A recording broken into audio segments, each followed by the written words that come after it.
Good morning, Two Slips and a Gully fans. It's Aaron here. How are you all this wonderful weekend? So we've had some bit of chat that I wanted to sort of gauge everyone's reaction about. So there's been a lot of talk over the last, all through the summer, and now it's gaining more momentum with a bid to have the New Year's test moved from the SCG, which on the face of it makes a lot of sense. The SCG has been one of the grounds that has lost the most days in the world to rain over the last few years. Just seems to be that first week of January, you just can't avoid the rain in Sydney. And there's been talk that maybe it is time to move.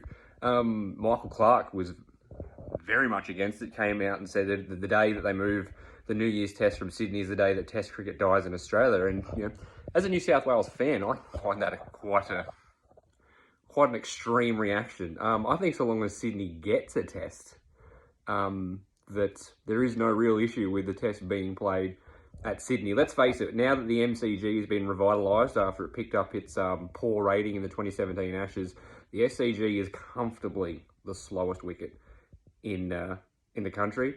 The hardest really for the bowlers to make any sort of headway. It's not really a spinning paradise. I think Nathan Lyon averages in the mid-40s, and he's a fair bowler. Sydney is his home ground, and he's not ripping through teams, so it's not the spin paradise we think it is. It's just slow.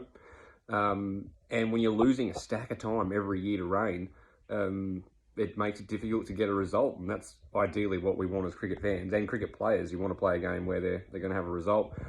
I don't see why you can't just have a bit of an East Coast road trip for mine. Start at Brisbane, work down the East Coast, go Brisbane, Sydney, Melbourne, all in a row. So have Sydney the test immediately preceding the Boxing Day test. You're still getting it in that late December where you're likely going to be hitting most of the people on school holidays. Still that Christmassy period.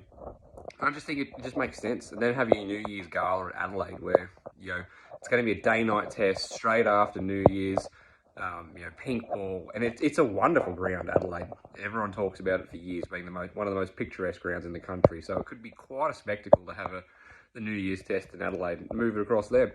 What do you guys think? Do you think that the Sydney test is steeped in enough tradition that there's no way that it can be moved, and we just put up with the weather conditions that we've got and miss a whole bunch of time to rain? Or do you think it's time to be a bit more practical as a cricket board and go, well, we've got a pretty big sample size of Sydney losing plenty of time. Maybe it's time to reschedule the calendar, because I think you'll find that the New Year's test in Sydney is not as long tenured as people seem to think. It's not some grand, long, steeped cricket tradition. It's in terms of the whole age of cricket in Australia, it's a fairly new tradition. So maybe we don't get ourselves locked into that, and we do the best thing possible to get as much cricket played. As I said, as a fan that lives in New South Wales, I'm not too fussed either way if Sydney keeps the New Year's test. I just want there to be a test in Sydney, which makes sense. It's the biggest city in Australia.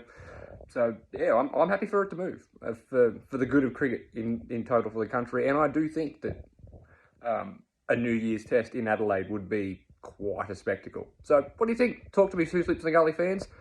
Do you think that the Sydney test should be just left alone and we just put it down to some unlucky conditions, or do you think it's time to make a move?